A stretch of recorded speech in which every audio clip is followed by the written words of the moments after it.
Sejam todos bem-vindos à Casa do Caminho.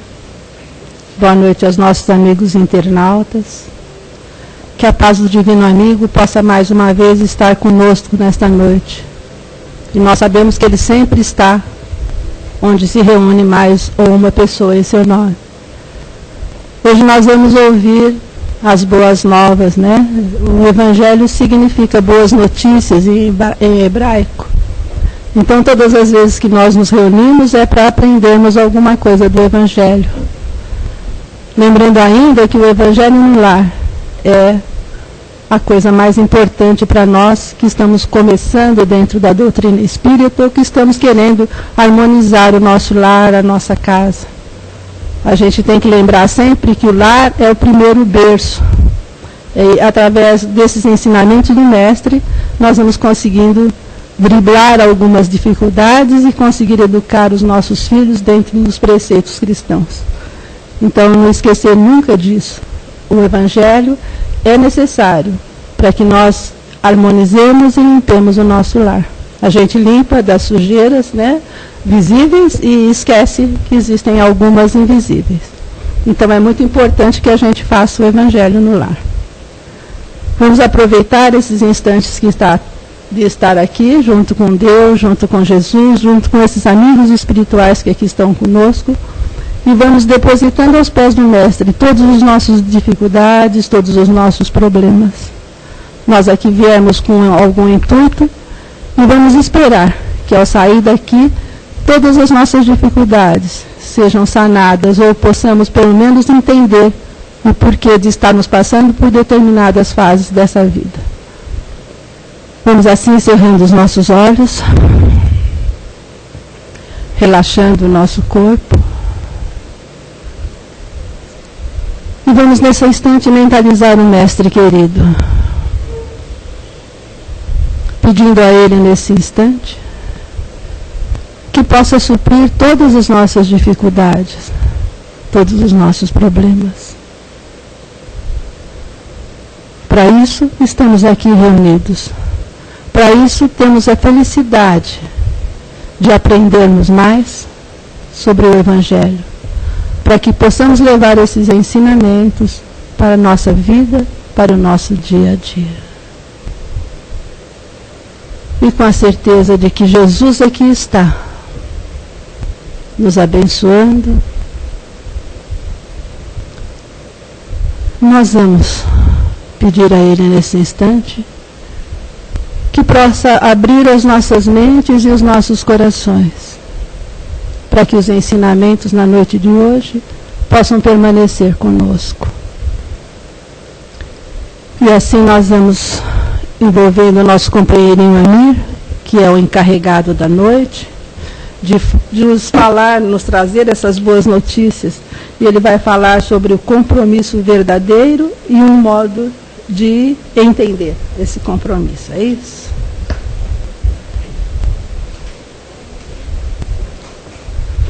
Boa noite a todos. Como ela já disse, o nosso tema de hoje é desse livro do Hamed, né? Psicografado pelo Francisco do Espírito Santo Neto, O Modo de Entender. E a lição, particularmente, que a gente vai estudar hoje é Compromisso Verdadeiro. Aí ele cita aqui um trechinho do Evangelho, de Mateus, onde Jesus diz: deixai-os, são cegos conduzindo cegos. Ora, se um cego conduz outro cego, ambos acabarão caindo num buraco. Eu confesso que eu fiquei um pouco, quando me passaram esse texto para fazer a palestra, eu não tinha ainda, não conhecia esse livro, né? Fiquei um pouco assustado, né? Porque à primeira vista esse texto assusta um pouco. Mas nós vamos fazer uma coisa um pouquinho diferente hoje. Nós vamos percorrer esse texto e vamos comentar alguma coisa. Normalmente a gente já vai falando direto. Vamos então percorrendo o texto e à medida que vão aparecendo aí os elementos, a gente vai conversando. Ele diz o seguinte, que o nosso mais urgente compromisso é com a nossa harmonia interior. Nossa, né? Não do outro. Paz de espírito. E a única forma que temos para auxiliar alguém de modo efetivo e apropriado é mantermos equilíbrio no ato da ajuda, ou seja, estabilidade mental, emocional e espiritual. que nós temos essa estabilidade? Né? Será que esse texto é basicamente dirigido às pessoas que já fazem algum tipo de trabalho na caridade, às pessoas que já têm algum tipo de atividade em prol do semelhante? Né? E ele diz aqui que nós precisamos ter esse equilíbrio, né? Esse equilíbrio mental, emocional e espiritual. Equilíbrio mental. Será que nós conseguimos já, nas nossas atividades de caridade, auxiliar o outro sem violentar a consciência dele? Né? Porque normalmente nós temos uma ideia um pouco fixa na nossa religião, que é o Espiritismo, e achamos que toda ajuda tem que estar necessariamente ligada ao Espiritismo. Então, no fundo, muitas vezes nós temos o desejo, ou consciente, ou alguma coisa mais que nós não percebemos direito, de que o outro se torne espírita.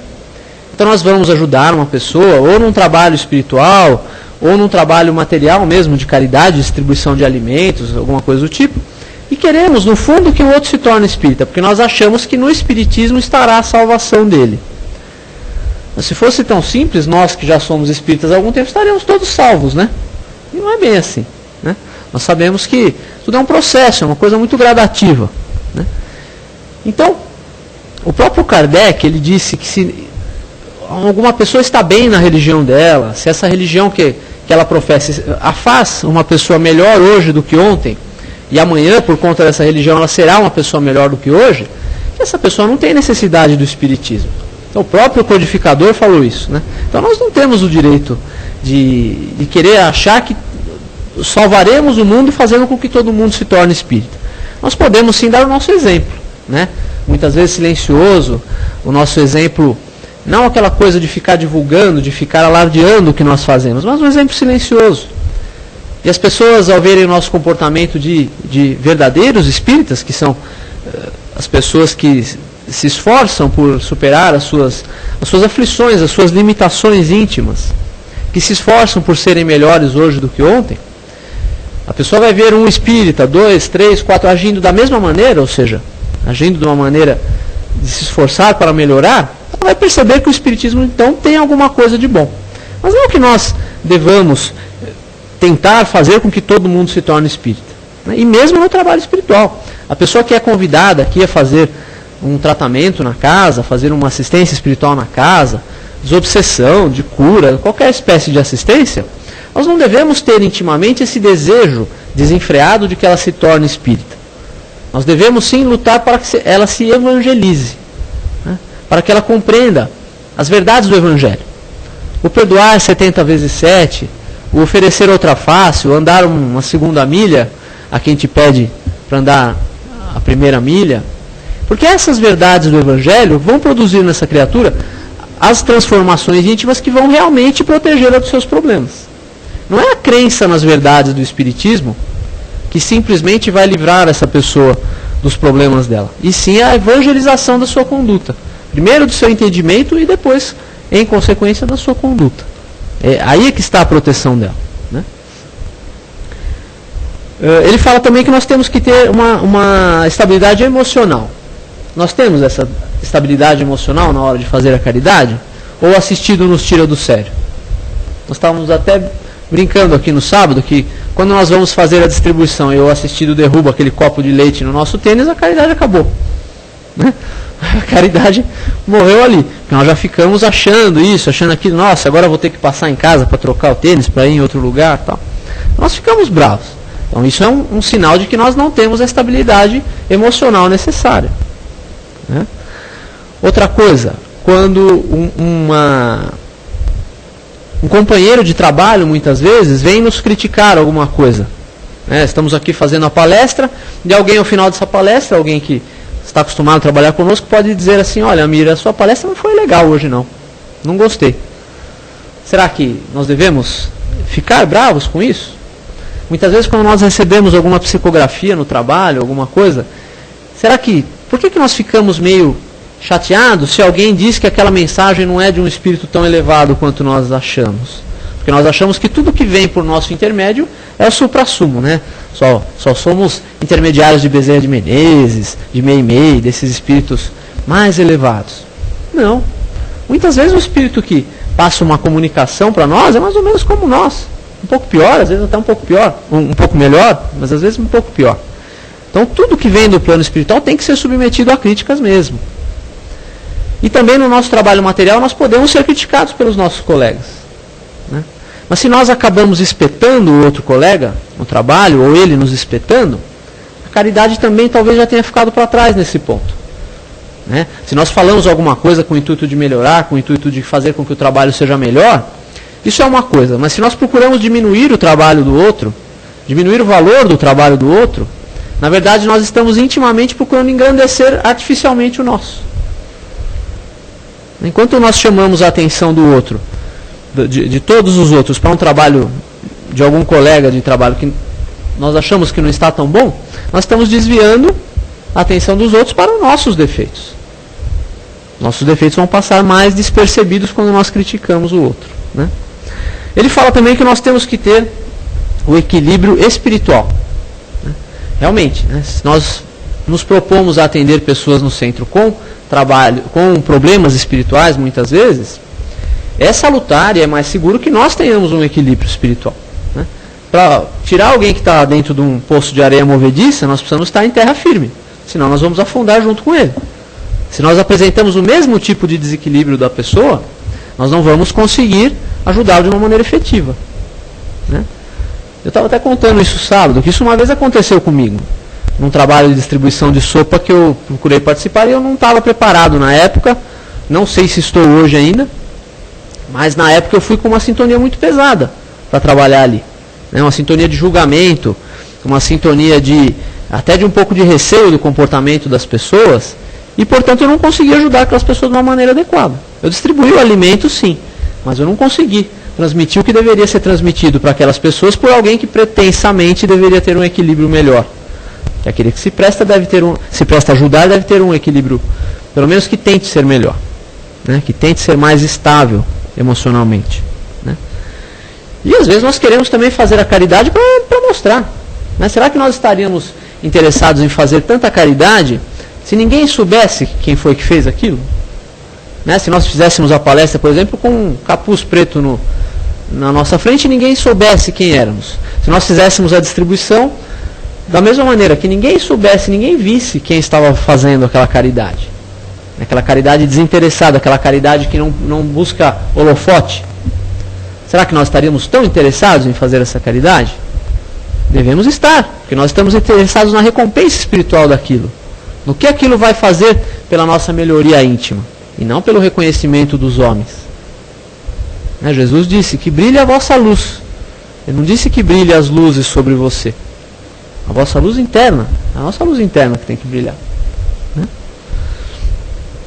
Aí ele diz o seguinte: se estamos, antes de auxiliar os outros, a crença inadequada chamada amor salvacionista e o impulso desmedido de querer resolver desesperadamente os problemas alheios são o início da nossa perda de equilíbrio, porque antes de auxiliar os outros precisamos aprender primeiro a tomar conta de nós.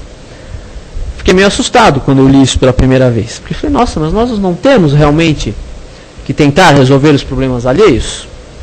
Mas ele diz aqui, o impulso desmedido e querer resolver desesperadamente. Ou seja, de uma maneira desequilibrada. Então ele não está de maneira nenhuma dizendo aqui, diminuindo o valor da caridade ou dizendo que alguém não deve fazer toda a caridade que possa. Pelo contrário, nós devemos fazer tudo o que nós pudermos em prol do nosso semelhante. Mas de uma maneira equilibrada. Né? Não devemos querer desesperadamente fazer com que a vida do outro se transforme de ontem para hoje. Porque se nós levamos, às vezes, milênios para entender essas verdades do Evangelho, essas verdades do Espiritismo, por que nós queremos que o outro se transforme de um dia para o outro? Que ele compreenda tudo de um dia para o outro e que a vida dele fique resolvida. E aí nós queremos empurrar o Espiritismo para a pessoa. Isso, olha, agora com esse conhecimento a sua vida vai mudar. Não é bem assim, né? É uma coisa gradativa. Inclusive, esse livro, ele faz parte de uma tendência que nós estamos vendo agora no movimento espírita, de obras que tratam do nosso psicológico, que tratam do nosso equilíbrio. Né? Nós tivemos fases distintas no espiritismo. Tivemos a fase onde o Kardec começou a codificar a doutrina, onde tinham todos aqueles fenômenos. Depois de muitas décadas tivemos uma enxurrada de livros que foram transmitidos por Chico Xavier, né? E agora nós estamos vendo muitas publicações da irmã Cidufo, desse Espírito Hamed, da Joana de Ângeles, que normalmente são psicografados pelo Divaldo Franco, no sentido do nosso equilíbrio interior. Não só do que nós devemos fazer de caridade, mas da maneira com que nós devemos transformar o nosso pensamento, transformar o nosso entendimento das coisas, né? Porque no primeiro momento, tudo é gradativo, né? No primeiro momento a gente não estava muito aí para a religião, né? Lá atrás a gente não ligava muito para a religião. E aí a religião dominante, que na época era a católica, ela foi entrando na nossa vida, muitas vezes até pela força. Mas a gente começou a ter religião sem ligar muito para Deus. Tinha religião, era uma religião de formas, né? Uma religião mais de forma do que conteúdo naquela época, da maneira que nós o entendíamos. E aí, depois de muito tempo nessa religião dominante, nós começamos a abrir os olhos para Deus, dentro ainda dessa religião, né? E aí, quando nós começamos a nos interessar um pouco mais por essa volta que devemos fazer até Deus, nós começamos a abrir os olhos para outras coisas. E aí vem o Espiritismo e entra na nossa vida. Mas aí primeiro, antes de fazer o Espiritismo do Cristo, nós começamos a fazer o Espiritismo dos homens. Aquele Espiritismo de aparência, aquele Espiritismo de forma, que é mais fácil de fazer, né? E depois nós vamos começando a despertar para o Espiritismo do Cristo, que é uma outra coisa, que é uma coisa que exige renovação. E aí entram esses ensinamentos desses livros que tratam dessa parte mais psicológica nossa, da nossa reforma íntima, né? Com que pensamento, com que sentimento nós estamos fazendo as coisas no próprio movimento espírita, né? Porque ele diz aqui que o nosso principal compromisso reencarnatório é conosco mesmo. Isso é lógico, né? Ninguém vai nos cobrar a evolução do outro, né? Nós estamos aqui para cuidar da nossa evolução. Ah, mas a evolução nossa não se dá através do outro? Sim, se dá através do que nós fazemos em benefício do outro, mas de uma maneira indireta, porque o que importa é que realmente que modificação isso produz dentro de nós. É aí que nós vamos realmente fazer a nossa reforma íntima, né? Esse trabalho todo, esse estudo todo que nós fazemos no Espiritismo, eles não nos dispensam de fazer a nossa reforma íntima, né? Muitas vezes nós achamos que porque nós estamos na doutrina e já temos, vamos dizer, algum título para poder trabalhar. Ah, eu sou médium, eu sou doutrinador de espíritos, eu sou professor no curso de doutrina, ou sou passista, ou sou palestrante. Às vezes nós achamos que esses títulos automaticamente nos garantem uma evolução, né? Dá uma falsa sensação de que nós somos alguma dessas coisas dentro do movimento, que é cristão, que nós estamos com a nossa cristandade bem resolvida, que nós já somos seres evoluídos, já estamos com a evolução automaticamente realizada. E não é bem assim, né? Porque esses livros todos eles relatam que tem muitas pessoas ligadas ao Espiritismo que passam para o mundo espiritual desequilibrados. Trabalharam a vida inteira, fizeram caridade a vida inteira, fizeram 30, 40, 50, 60 anos de trabalho na doutrina e na caridade e passam para lá esperando um céu, entre aspas, né? Esperando uma condição espiritual, uma felicidade no mundo espiritual que ainda não mereceram, que ainda não conquistaram. Então é esse alerta que essa mensagem nos traz e que toda essa série de livros nos traz, né? Que o que vai contar lá para nós não é o título que nós temos aqui na doutrina, é a nossa reforma íntima. Será que somos bem resolvidos intimamente? Será que somos já bem desenvolvidos? Ou será que ainda ficamos bravos com tudo? Na família, no centro, no nosso trabalho material? Se nós ficamos ainda bravos com tudo, ou se nós não temos o desejo de ajudar o outro, né? Nós só fazemos aquela caridade de hora marcada, né? Toda quinta, às 8h15 da noite, eu tenho um compromisso com a caridade. Poxa, e o resto da semana? Né? Será que nós somos caridosos com as pessoas que convivem conosco?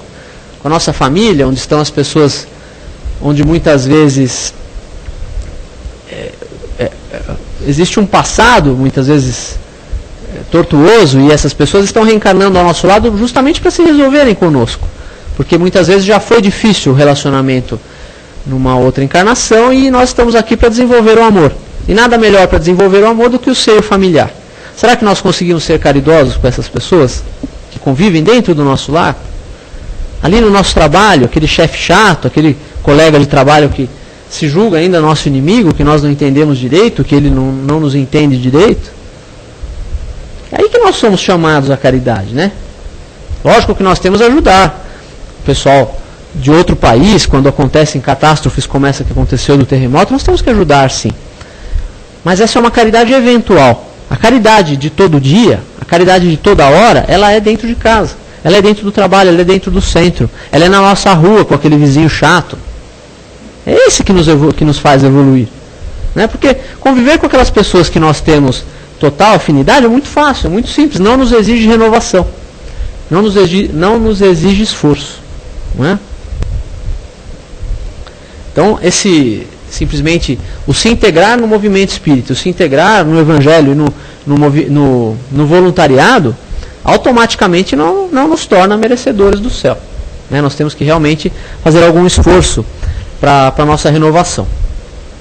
Ele diz aqui que se estamos com o coração e a mente sobrecarregados, somos ineficazes para prestar uma real assistência.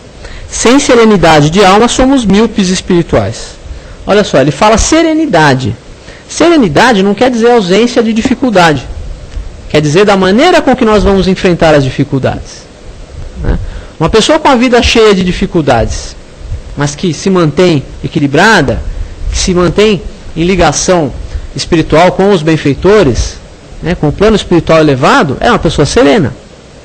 Muito mais serena do que aquela pessoa desequilibrada cuja vida não tem dificuldade nenhuma. Não é isso? Então, a serenidade, lógico que ela vai ser influenciada pelas dificuldades, mas ela não é a ausência delas. É a maneira com que nós lidamos com elas. Né? É a fé que nos ajuda.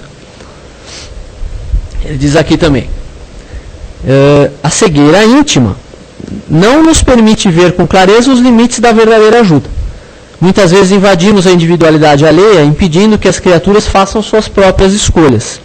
Isso é aquilo que a gente estava falando, né?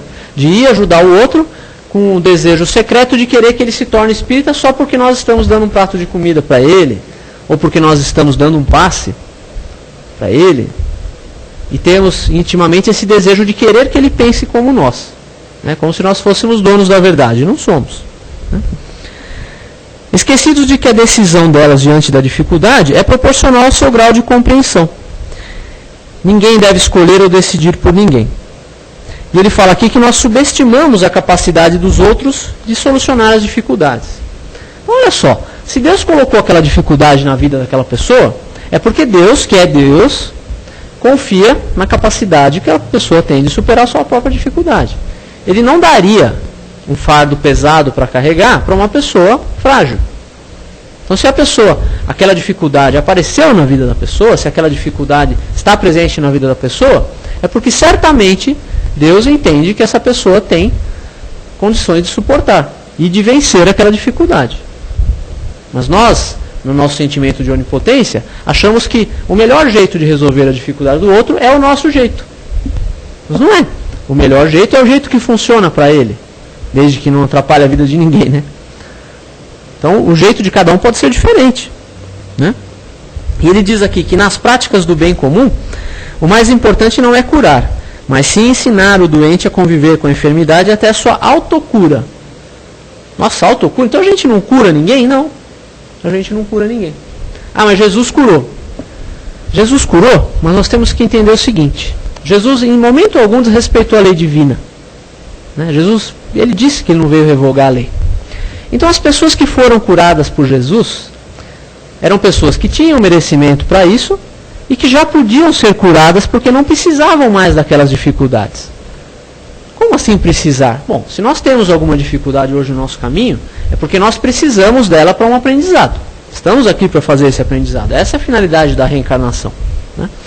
Se Jesus tirasse a oportunidade de aprendizado da vida de uma pessoa que ainda precisa desse aprendizado, ele estaria revogando a lei divina. Ele não fez nada extraordinariamente que não fosse natural. O que Jesus fez foi natural. E ele não falava para as pessoas, eu te curei. Ele falava, tua fé te salvou. Ou seja, a pessoa já não precisava mais, ela podia ser libertada daquilo. Aqueles espíritos inferiores que foram afastados por Jesus, já podiam ser afastados daquelas pessoas, porque elas estavam prontas para mudar de sintonia. Né? Ah, mas pode ser que alguma delas não tenha mudado de sintonia? Pode. Que eu saiba, a Bíblia não faz referência, o Novo Testamento não faz referência, como que essas pessoas ficaram depois. Né? Então é possível que alguma daquelas pessoas possa ter depois atraído espíritos inferiores novamente? É possível. Não podemos dizer se isso aconteceu ou não, mas é possível. Se elas não se renovaram moralmente, esses espíritos inferiores podem ter sido atraídos para elas de novo. Ou outros espíritos. Não precisam ser os mesmos. Né? Porque Jesus mesmo contou numa parábola, aquela parábola dos 7 demônios. Né? Onde um demônio era afastado da casa e o dono arruma a casa depois que a casa ficou vazia, ele arruma a casa, varre, limpa, só que não fecha a porta. E aí, aquele espírito que tinha sido afastado, ele volta. Quando ele encontra a casa limpa, varrida e arrumada com a porta aberta, ou seja, de uma maneira que ele pode se ligar a essa casa novamente, ele vai e busca outros 7 espíritos piores do que ele, e todos eles vêm habitar essa casa. E a situação ficou pior do que antes. O próprio Cristo deu essa advertência, de que a cura depende do doente. Então essas pessoas que foram curadas por Jesus, a continuidade do estado de cura dependia delas. É muito provável que elas tenham se curado em definitivo pelas emanações que receberam do Cristo e pela transformação que o Cristo deve ter inspirado nos seus corações. Então dificilmente, na minha opinião, elas cairiam novamente. Mas é possível. Se não houve transformação moral, a porta ficou aberta novamente. A gente limpa a casa, mas não fecha a porta. É a mesma coisa que espantar as moscas da ferida, mas a ferida continua aberta. Outras moscas vão se alojar ali. Então é isso que acontece quando nós nos dispomos, por exemplo, a fazer um trabalho de cura com alguém. Nós podemos ajudar essa pessoa? Podemos. Nós podemos, a espiritualidade amiga da casa pode ajudar.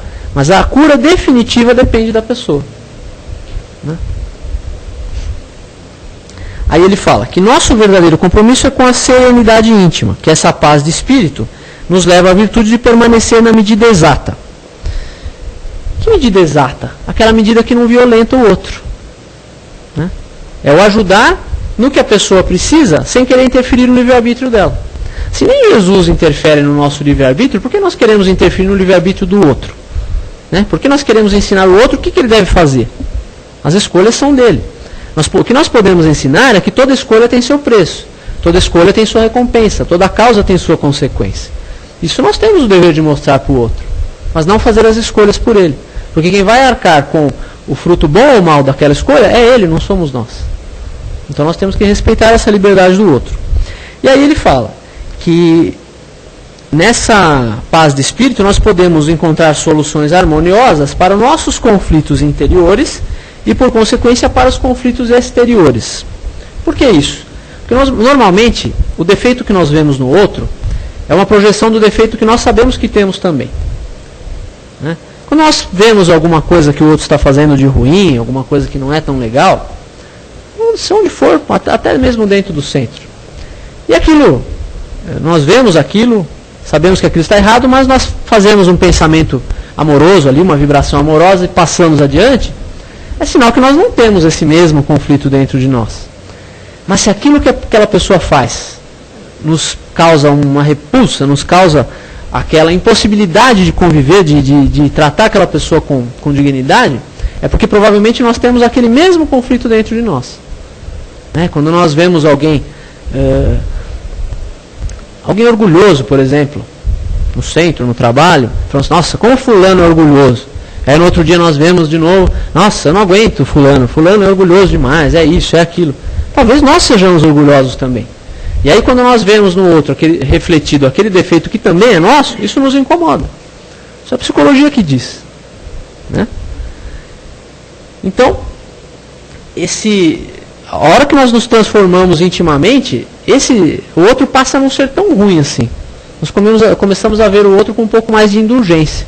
E indulgência é uma das formas de caridade. E aí nós estaremos entrando na caridade verdadeira. Né?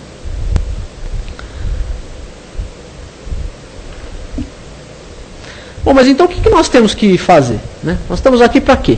Nós estamos aqui para evoluir e para sermos felizes. Né? O Livro dos Espíritos tem uma resposta ali que diz o seguinte, que o que é a verdadeira felicidade que um homem pode gozar na Terra? Né? Que nós sabemos todos que estamos destinados a uma felicidade no plano espiritual, que virá daqui a algum tempo. Quando nós passarmos por todas as lições que nós tivermos para passar aqui, tivermos suportado bem as nossas provas, com resignação, com inteligência, nós temos que desenvolver a inteligência também. Né? Não é só a moralidade, a inteligência também. E aí nós estamos todos destinados a uma felicidade no plano espiritual, como espíritos. Mas tem uma felicidade que nós podemos gozar aqui na Terra, ainda como encarnados. E o Livro dos Espíritos dá essa receita. Né? Ele diz o seguinte, que a felicidade é a posse do necessário e a consciência tranquila. Olha que coisa simples. Né? Como a sabedoria está realmente nas coisas simples. Primeiro que ele não fala propriedade. Né? Ele não fala propriedade, ele fala posse. Né? São coisas bem diferentes. Propriedade, nós estamos nos dizendo que aquilo é nosso. Como se fosse uma coisa eterna. Né? Essa casa, meu carro, minha esposa, meu marido, meu namorado, meu emprego, minha empresa. Né? Aí nós gostamos dessa palavra propriedade. Olha que coisa gostosa. Né? Propriedade. Mas nada disso é definitivo. Nós não somos daqui. Né? Tudo isso que está nas nossas mãos hoje, está nas nossas mãos por empréstimo. Nós temos a posse aqui, como ele fala no livro. Né? Nós estamos aqui para usar essas coisas, mas não para nos ligarmos definitivamente a elas. Né? E a consciência tranquila. Né? Que a consciência tranquila é a chave da verdadeira felicidade. O Chico Xavier sempre disse, né, que uma pessoa que passa para o plano espiritual com a consciência culpada, ela acaba atraindo muito sofrimento no plano espiritual. Mas quem está julgando, ela leva isso em consideração? Quem está julgando é o tribunal da nossa própria consciência. Né? No mesmo Livro dos Espíritos diz que a lei de Deus está na consciência do homem. Se a lei de Deus está na consciência do homem, quem nos julga pelos nossos atos e pelo nosso merecimento somos nós mesmos. É de acordo com o conhecimento, com a evolução que nós temos na nossa consciência, que os nossos atos vão ser julgados. Que é lá que está escrita a lei. Né? Então nós temos culpa, atravessamos a vida muitas vezes cheio de culpa. O que dá para fazer com a culpa? Só dá para fazer diferente. Não tem como mudar alguma coisa que já aconteceu, mas dá para fazer diferente hoje. Se no passado nós fomos violentos com alguém, vamos ser amáveis hoje. Né? Se no passado nós criticamos alguém e nos sentimos culpados por isso, vamos elogiar as coisas boas que nós vemos nas pessoas, vamos ajudar as pessoas a se desenvolverem para que possam ser elogiadas verdadeiramente. Então não dá para fazer nada com a culpa que ficou lá atrás, mas dá para fazer diferente hoje. Dá para nos tornar menos culpados um pouquinho de cada vez, até que a nossa consciência esteja realmente tranquila. Mas além da culpa nós temos medo. Medo é outra coisa que é louca para atrair a companhia do irmãozinho sofredor, que também tem medo e tem culpa. Né? Aquele obsessor que nós olhamos como se fosse um verdadeiro demônio, é um irmão nosso. Né? Nada mais é do que um espírito como nós, é um irmão exatamente como nós, que passou para o lado de lá e tinha esses mesmos problemas que nós temos. A culpa, o medo, o remorso. Né? Então que medo é esse? Por que nós temos tanto medo? Eu tenho medo de ficar pobre. Bom, a única coisa que nós podemos fazer para não ficar pobre é não precisar. Porque nós não estamos livres de passar por provações materiais. Né? No mundo de provas e expiações, onde grande parte da população mundial é pobre, existe esse risco para todos nós. Mas nós só vamos ficar realmente pobres se nós fizermos por merecer ficar pobres. Ou seja, a lei de Deus não coloca provas que nós não mereçamos na nossa vida. Nem expiações que nós não mereçamos. Então se nós hoje nos colocamos numa posição onde nós não precisamos da prova da pobreza para evoluir, não há razão para ficarmos pobres. Né? Desde que queremos trabalhar e queremos fazer as coisas. Né? Outra coisa que nós temos medo de doença. Né? Nós temos medo de doença. Só que a doença que nós atraímos para nós, com o nosso comportamento, ou nessa ou em outra encarnação, ela tem uma finalidade. Né? Ela não é um castigo de Deus na nossa vida. Muitas vezes ela é uma forma de aprendizado. Né? Aquele mau uso do nosso livre-arbítrio que nós fazemos, muitas vezes com o nosso corpo, ele se reflete nessa consequência, nos deixa doentes. Por exemplo, se eu passei 20 anos comendo feito um louco. 6 pedaços de pizza todo dia antes de dormir. Aí eu fico com uma bela de uma gastrite. Será que isso é um castigo de Deus? Não. Deus está... Aí eu vou ficar com gastrite e não vou poder mais comer tanta pizza. Eu estou falando isso porque está acontecendo comigo. E aí Deus coloca essa limitação na nossa vida e a gente não consegue mais comer 6 pedaços de pizza. Tem que comer 1, ou tem que comer 2. E tem que comer bem antes da hora de dormir. Isso está desenvolvendo em nós uma disciplina que nós não tínhamos sozinhos. E isso acontece de várias maneiras na nossa vida. Está no Evangelho. Está dizendo assim no Evangelho. Se uma mão é motivo de escândalo para você, corta essa mão. Se o teu olho é motivo de escândalo, tira o olho de você. Porque é melhor você entrar na vida. Olha isso, entrar na vida, né? Entrar na vida cego de um olho do que ser lançado no fogo do inferno. O que Deus quer dizer com isso? O que Jesus quis dizer com isso também? Que o mau uso do nosso livre-arbítrio nos leva a cometer erros. Esses erros vão nos endividando espiritualmente. Se nós não conseguimos, muitas vezes, essa disciplina necessária sozinhos, a doença vem às vezes para nos disciplinar. Vamos supor que eu passei 30 anos também bebendo, feito um louco. E aí eu vou ficar com um problema de fígado que vai me impedir de beber. E aí se eu continuar bebendo, eu vou acabar morrendo daquilo. Mas se eu simplesmente parar de beber e começar a refletir sobre aquilo, já estamos caminhando para o sentido da cura. Ou seja, a doença tem também uma função na nossa vida. Também, além do medo de doença, nós temos muito medo de solidão. Não é isso? Todo mundo tem medo de ficar sozinho. Mas não existe ligação fatal e eterna, particular, entre duas almas. Nosso esposo, a nossa esposa de hoje, não vai ser eternamente nossa esposa. É lógico que o amor que nós desenvolvemos hoje, dentro dessa união, ele será eterno.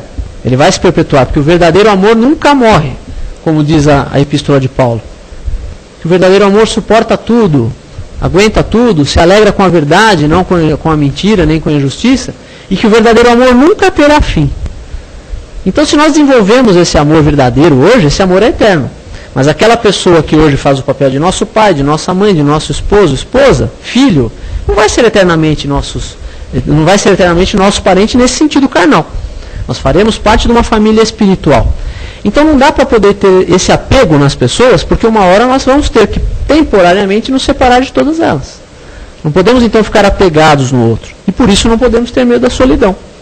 Porque esse caminho da evolução é um caminho individual, que nós trilhamos com o outro, mas ele é individual. Ele depende do merecimento de cada um. Bom, então o que nós temos que fazer? Temos que parar de trabalhar, então, na caridade? Não. Nós temos que fazer cada vez mais caridade. Mas a gente não pode confundir aquela sensação de paz da hora do trabalho com realmente uma evolução verdadeira. Essa transformação ela tem que ir nos acompanhando fora do trabalho também. Nós temos que nos tornar pessoas melhores, nos tornar pessoas mais pacíficas.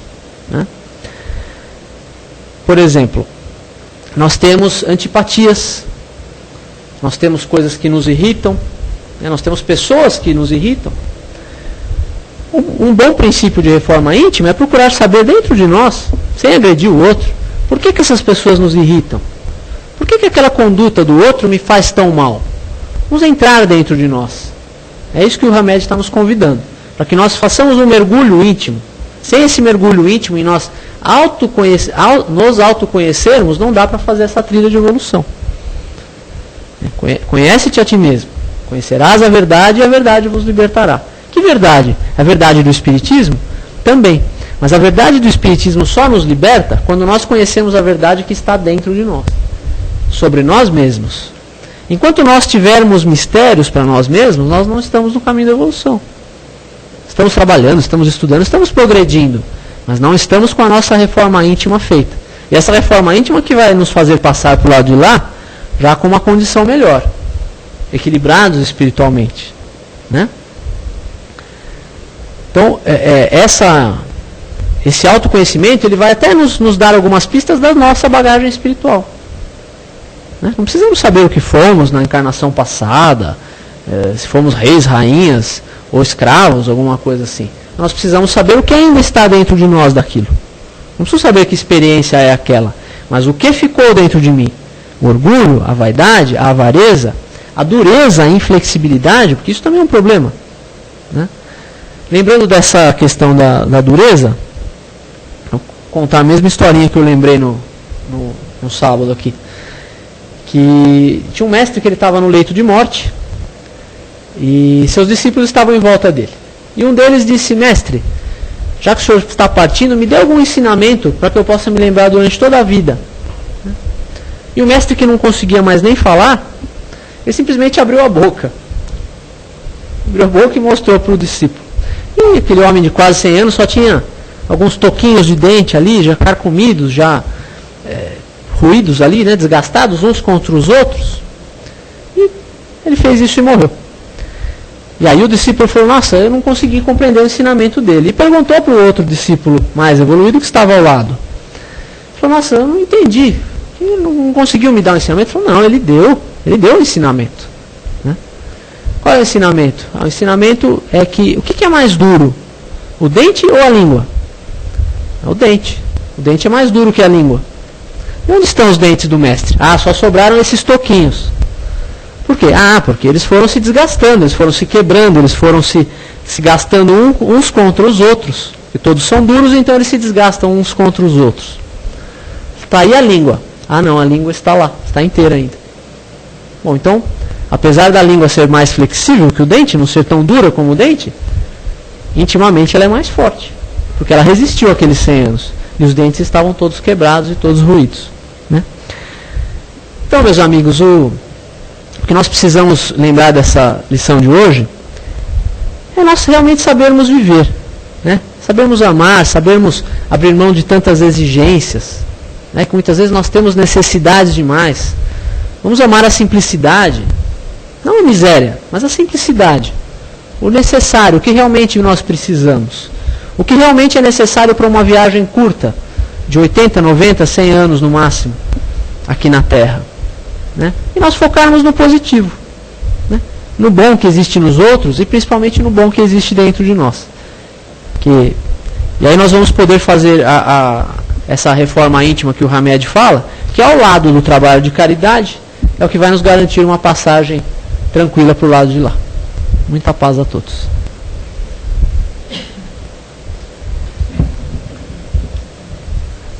Engraçado que eu peguei o mesmo tema no sábado, tirando essas duas historinhas aí, eu não lembro de mais nada ter batido, né, Belém? Foi completamente diferente. Né? Pois é, aprendemos bastante.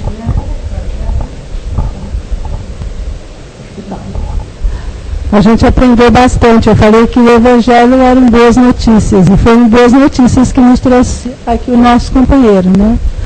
A gente sabe tudo isso, mas esquece com uma facilidade incrível também, não é? Todos nós não sabemos quase tudo isso que ele falou aqui, que a gente tem que ser melhor, que a gente não pode levar uma grande bagagem, que a gente abarrota a mala de roupa e não usa nem metade dela, né? Então nós abarrotamos de coisas que a gente nem... Então é complicado, né? E então, a gente tem uma ânsia de ter, né? De ter. Uma ânsia de ter e não de ser. Né? Porque o que nós levamos para o lado de lá é o que nós somos, não o que nós temos. Somos, né? É verdade. E essa coisa de melindre, principalmente entre os espíritos, é uma coisa fantástica, né? A gente se melindra com uma facilidade tão rápida que até incomoda. O outro fala uma coisa, às vezes nem fala com intenção. A casa onde a gente trabalha tem regras que precisam ser seguidas, e se você fala essa regra, não é, senhor? Aí a coisa complica um pouquinho. Vamos perguntar alguma coisa? Amir, a ciência desenvolveu todos esses remédios, medicamentos, né? E o homem hoje vive muito mais do que em tempos passados, né? Por que isso aí? Seria um merecimento? Olha, não sei. Por que o homem vive mais? Mas um bom pensamento, eu acho que seria o seguinte, né?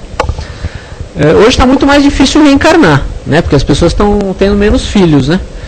Então acho que quando nós ficamos tanto tempo lá esperando para reencarnar, que quando nós conseguimos, nós queremos ficar bastante tempo para conseguir fazer bastante coisa, né? Deus mandou esses medicamentos, essas coisas todas que temos, né? Para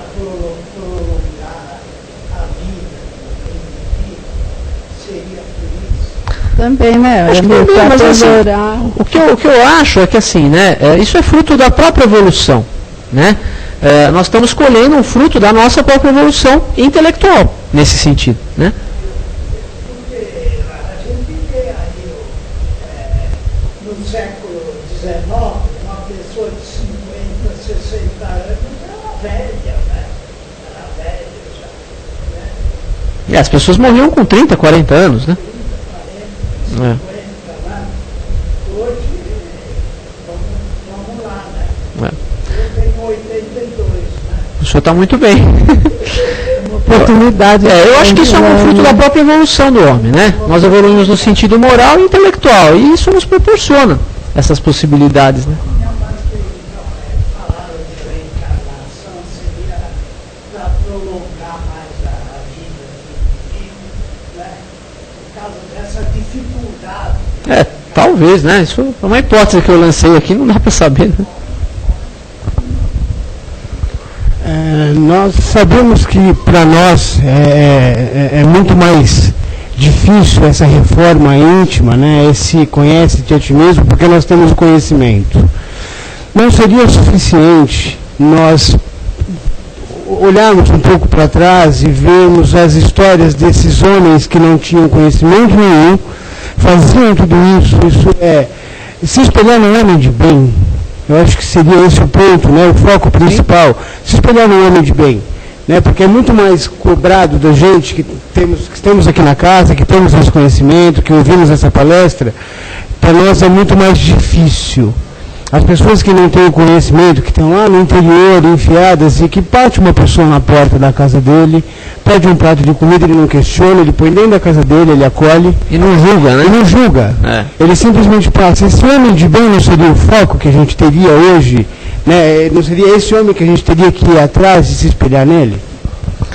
Olha, eu vejo mais ou menos assim.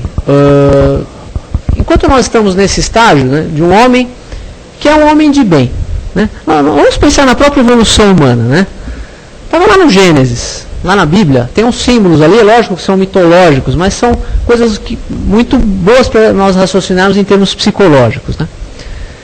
Que ali, Yahvé, né, Deus falou pro Adão ali, né? Falou assim, você pode comer de qualquer árvore do jardim, mas se você comer da árvore que está no centro do jardim, ou seja, o fruto do conhecimento do bem e do mal, certamente morrerás. Ou seja, ele seria afastado da face de Deus, né? E aí, enquanto isso, antes disso acontecer, Adão estava de bem com Deus, né? Adão estava de bem com Deus e, portanto, ele podia ficar na presença de Deus. E aí, quando ele começou a ter o conhecimento, e, portanto, o livre-arbítrio, ele cai. E aí ele é expulso do paraíso. Mas não é ele que é expulso do paraíso, ele se auto-expulsa do paraíso, porque ele deixou de ter aquela sintonia, né? Então o que nós temos que entender nesse símbolo? Que no primeiro momento nós não temos conhecimento. E essa simplicidade, ela muitas vezes ela é de uma pessoa boa mesmo, de uma pessoa simples, de uma pessoa realmente caridosa, né? O nosso desafio como espíritas é ter essa mesma bondade, apesar do nosso conhecimento. Porque esse conhecimento muitas vezes nos torna orgulhosos, nos torna vaidosos, né? Por exemplo, muitas vezes nós chegamos aqui e falamos assim, hoje eu sou o palestrante, né? E eu gostaria que tivesse uma faixa lá no centro, em letras douradas, com o meu nome, alguma coisa assim. Isso é verdade pura. Isso não é usar a doutrina para se desenvolver. Isso é usar a doutrina para ser vaidoso, para ser orgulhoso. Então eu vejo assim, uma visão pessoal minha, que o nosso desafio é ser bons, né? Usar o nosso conhecimento para o bem, e não para nos tornarmos vaidosos. Porque esse conhecimento também nos dá uma responsabilidade maior, né? Aquela pessoa que fez o mal porque não sabia bem o que estava fazendo é uma coisa. A pessoa que tem o conhecimento do plano espiritual que nós temos, ela não tem muita desculpa, ela tem uma responsabilidade maior, né? É uma visão pessoal minha, não sei se todos concordam, né? Exatamente.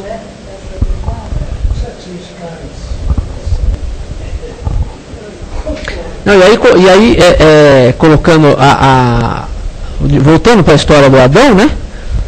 Adão podia voltar para o paraíso, né? Só que aí ele tem que fazer todo aquele ciclo de identificação com a matéria e dos erros, tudo, e reparar todos os erros dele, adquirir o conhecimento, que é o que nós estamos começando a querer fazer, e aí ele pode voltar para a presença de Deus, mas ele pode voltar consciente. A volta é consciente. Sim, não, isso que eu estou falando não é espiritismo, né? Essa história do Joailton. Mas os mitos, eles são válidos. Né? Afinal, foi a primeira revelação, né? A gente não pode também negar o nosso passado. Bom, a gente já está com um tempinho um pouquinho avançado, o Amir vai ficar um pouquinho, se alguém tiver mais alguma dúvida, ele vai estar sentadinho ali para passar mais um pouquinho de coisa para a gente.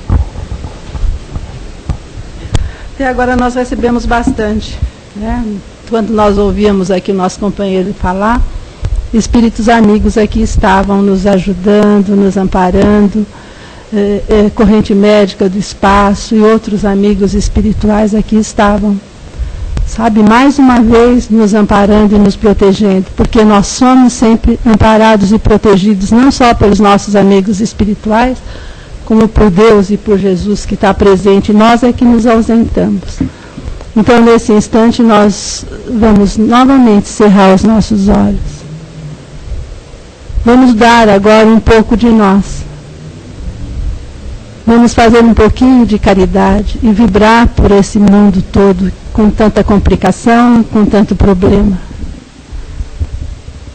Vamos assim mentalizando o nosso mestre querido. E vamos na companhia dele, vibrando pelo planeta Terra. Pedindo ao Pai cheio de amor e de misericórdia, que a sua luz brilhe sobre esse planeta. Que essas dores possam ser amainadas. Que esses companheiros que estão em situações tão difíceis possam nesse instante receber todo o nosso amor. Vamos caminhando sempre na presença do Mestre e vamos até os hospitais, onde lá estão nossos irmãos tão necessitados. Todos nós conhecemos um hospital. Vamos até lá na companhia de Jesus. Vamos abraçando aqueles companheiros que estão lá, pedindo a Jesus que dê a eles paciência e coragem para passar por essas provas. Vamos vibrando pelos asilos, pelos orfanatos, por aqueles nossos companheiros que perambulam pelas ruas. Que o Pai, na sua infinita misericórdia, ampare e proteja todos eles. Vamos vibrando agora, companheiros, não por um merecimento, mas vamos até os nossos lares. Vamos lá abraçando os nossos irmãos que lá estão, os nossos companheiros, filhos, pedindo a Jesus que entre pela porta principal e que deixe ali a sua paz.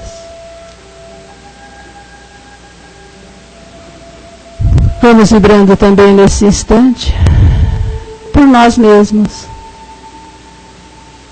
pedindo mais uma vez ao Mestre que nos dê coragem, paciência e força. Vamos vibrando por aqueles irmãos que ainda estão longe da verdade, que estão afastados do Pai. Que Jesus os abençoe e os proteja. E assim, companheiros, agradecidos ao Pai, agradecidos a Jesus, nós vamos pedindo a Ele mais uma vez que as suas bênçãos recaiam sobre todos nós. Graças a Deus.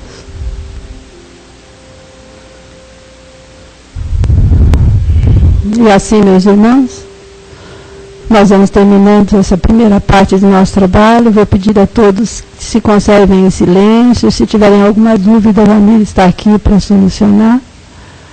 E enquanto estiverem aqui, vão mentalizando aquilo que aqui vieram buscar. Muita paz a todos. Obrigada.